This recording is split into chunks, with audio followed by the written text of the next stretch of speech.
Let's do ECGs for a bit. In the chest leads, we have something known as R wave progression, which means that the QRS height is going to keep increasing.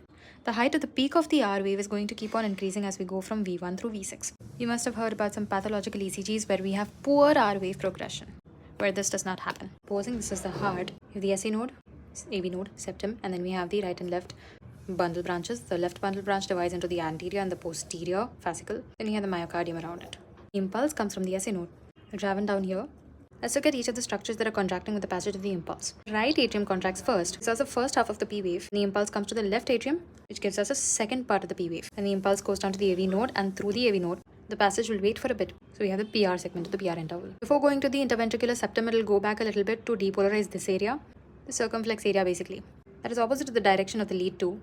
So there will be a small negative deflection called Q. Now the R wave that is coming, this is the R wave, the upstroke, which is depolarization of the septum followed by the rest of the myocardium. Depolarization of the right ventricle is definitely in the opposite direction to this lead, but we only get an upstroke. That is because the left ventricle is physiologically hypertrophy. Therefore, the net or the overwhelming deflection will be in this direction. Therefore, we have an upstroke. After that, the impulse just goes back and depolarizes the remaining area, which is seen in an opposite direction as a deflection in the S wave, a negative deflection basically. Then it comes back and the ventricles repolarize, which is seen as a T wave. Therefore, in the limb leads, if you're looking at lead 2, that will definitely give you a tall R wave. I hope you understand the basic idea of vectors from this. Now let's see what happens in chamber enlargement.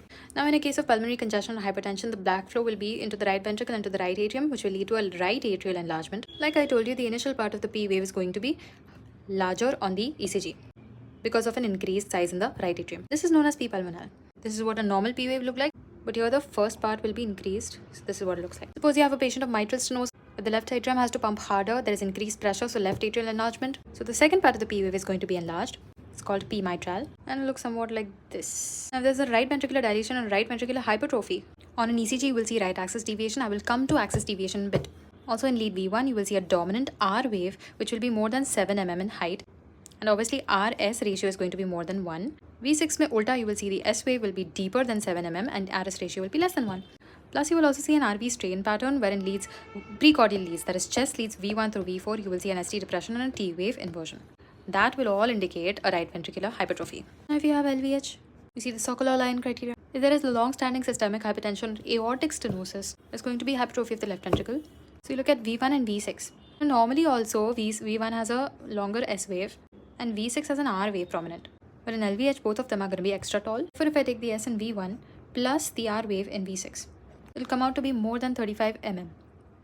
I'm continuing with this in part 2.